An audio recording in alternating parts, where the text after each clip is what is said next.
बोकर टीवी के Facebook live में आप सभी का स्वागत है। प्रतिदिन की भांति आज भी शाम 6 बजे बोकर टीवी के फेसबुक पेज पर हम लाइव उपस्थित हैं। जैसा कि आप सभी जानते हैं कि प्रत्येक दिन बोकर टीवी किसी न किसी एक विषय को लेकर लाइव उपस्थित रहती है और उस विषय के बारे में हर संभव ये प्रयास करती है, कोशिश रहती है कि बेहतर से बेहतर जानकारी दी जाए। फिलहाल की जो स्थिति है अभी हाल ही में छत्तीसगढ़ में प्रदेश में जो है बीजेपी की सरकार बनी है, जिसमें से विष्णुदेव साय को मुख्यमंत्री और दो अन्य चेहरों को डिप्टी सीएम बनाया गया है। मंत्रिमंडल में कौन शामिल होगा, कैबिनेट में कौन शामिल होगा, इसको लेकर चर्चा तेज थी और आज इस पर भी अंतिम मोहर लग गई है। आलाकमान की ओर से 9 चेहरों को कैबिनेट में जगह दी गई है, लेकिन जो अभी विभाग है ये संभावित है। अभी ये तय नहीं हो पाया है कि किस चेहरे को कौन सा विभाग सौंपा जाएगा। गौरतलब है कि छत्तीसगढ़ में कुल करीब 54 विभाग हैं और जिसमें से मुख्य 12 से 14 विभाग हैं। किस चेहरे को कौन सा विभाग मिलेगा अभी इसकी चर्चा है, लेकिन जो संभावित लिस्ट है मैं आपको बताऊंगा। जब भी सरकार का गठन होता है तो उनके दायित्वों को कम करने के लिए कुछ कैबिनेट मंत्री बनाए जाते हैं, जिससे कि सरकार सुचारू रूप से चल सके और बेहतर से बेहतर करने की कोशिश करती है। इसी क्रम को सहेजते हुए इस बार 2023 के विधानसभा चुनाव में छत्तीसगढ़ में बीजेपी पूर्ण बहुमत से सरकार बनाई है और आज 22 तारीख है और 22 तारीख को कैबिनेट के चेहरों की भी घोषणा हो गई है कि इन चेहरों को कैबिनेट में शामिल किया जाएगा। पहला जो नाम है वो बृजमोहन अग्रवाल का है। शुरू से सुनिए, मुख्यमंत्री जो है वो विष्णुदेव साय है, अरुण साव को डिप्टी सीएम और विजय शर्मा को डिप्टी सीएम बनाया गया है।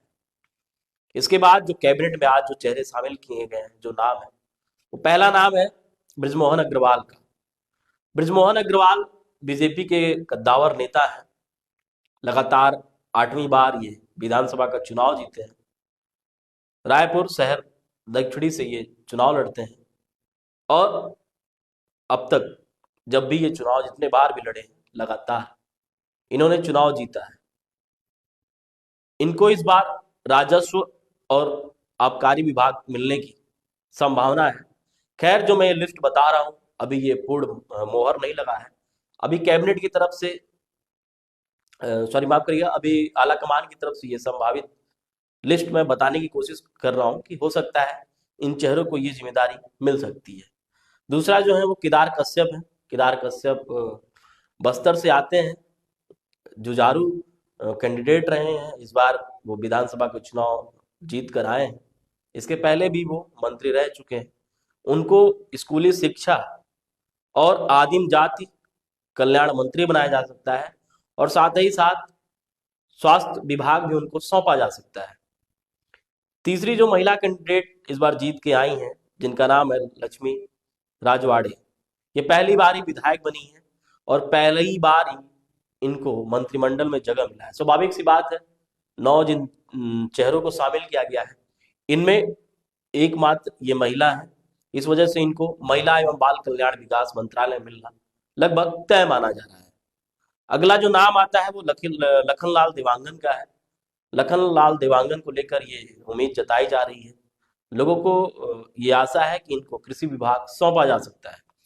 इसके बाद दयाल दास बघेल आते हैं, जिनकी जल संसाधन मंत्रालय जिनको दिया जा सकता है। फिर ओपी चौधरी का नाम, ओपी चौधरी को लेकर ये भी कयास लगाए जा रहे थे कि हो सकता है कि छत्तीसगढ़ में बीजेपी की सरकार आती है तो इनको मुख्यमंत्री बनाया जा सकता है। ओपी चौधरी साल 2018 में अपनी आईएएस की नौकरी को छोड़कर त्यागपत्र देकर ये बीजेपी से चुनाव लड़े थे, लेकिन इस बार उनको चुनाव में सफलता नहीं मिली थी। वो 5 साल तक जनता के बीच रहे, जनता की सेवा की। इस बार बीजेपी के ही बैनर तले उन्होंने रायगढ़ से विधानसभा चुनाव लड़ा और इस बार उनको वहां से विजय मिला। चुनाव के कुछ समय पहले तक ये चर्चा जोरों पर थी सियासी गलियारे में कि हो ना हो छत्तीसगढ़ में बीजेपी किसी युवा चेहरे को कमान सौंप सकती है।